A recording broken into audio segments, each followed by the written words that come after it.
I mean, that's the thing. It's like, down the field, you only have, one guess, and you hope that you're right, and then you come to realize that it's not all in your control. A lot of things you think you're in control, it's in the control of really how the players perform. That's one of the things about being a manager, is that you're judged on the performance, of your players.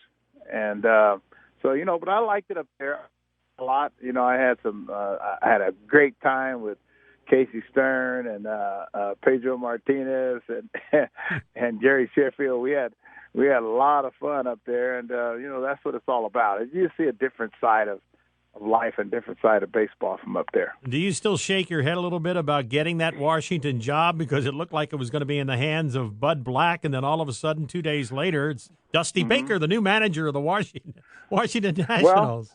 Well, something, I had just gone to Santa Cruz because I had written this book with a guy named Steve Kettman, Kiss the Sky, and I'd gone over there for like a book signing, and I had heard the word that I didn't get the job, and I didn't really understand it, but I'm saying, okay, man, I'm up here in the hills of Santa Cruz, and I'll just stay up here and for a couple of days and mellow out. And then when I came back on that Sunday night, then I got a call Monday morning, and I got a call saying, hey, man, the deal's not completed. It really didn't happen yet. And I got a call from Ted Lerner, the president and owner of the club. And at that point in time, I said, well, maybe I'm supposed to have this, because I was resigned to the fact that, this was my last opportunity, which I really didn't really understand, because all of a sudden I couldn't get any callbacks. Nobody would return my calls, so I quit calling. And like sometimes it's in the hands of the Lord. It's not in the hands of the people even hiring sometimes. And so I just thought, hey, man, this is an opportunity. And my son really helped me, because my son and my wife, they told me, they said, hey, man, this is what you want to do. It was a good club. I said I wasn't coming back unless it was a good ball club, gave me a chance to win. And my son, he's like, Dad, this is a chance of a lifetime. And I'm like, man, I'm supposed to be telling you that, you know what I mean? So, because, when you're home and you're used to being home, Ron, and you see, you go to your son's games, and I was going to his high school games, and he didn't put any pressure on me, but when I had a chance, he goes, Dad, I really miss going to the ballpark. And he had never told me that the whole time, that I was home. And so, I had a good time at home. I picked my grapes. I took care of them. I raised a garden. And so this is just showed me what the future is going to be like. And future is bright for me.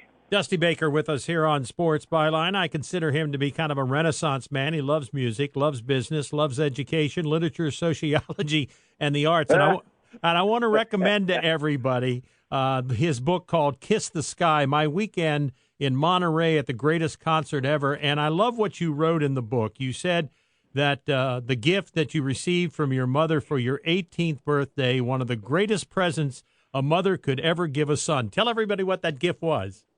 Well, the gift was, 2 tickets to the Monterey Jazz Festival, for me and my buddy, 1967, the use of the Rambler station wagon, and $20. And, we slept in the car because the station wagon, the seats let all the way down. We showered on the beach, and we got to see one of the greatest concerts of all time that we had no clue about what we were seeing.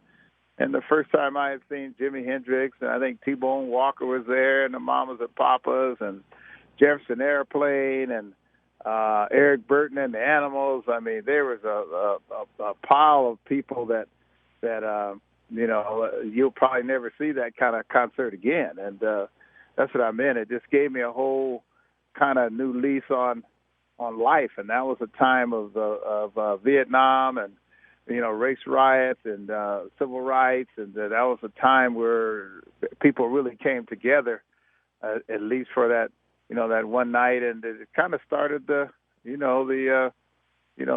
movement, and also the peace and love, psychedelic era. And so I enjoyed it. My friend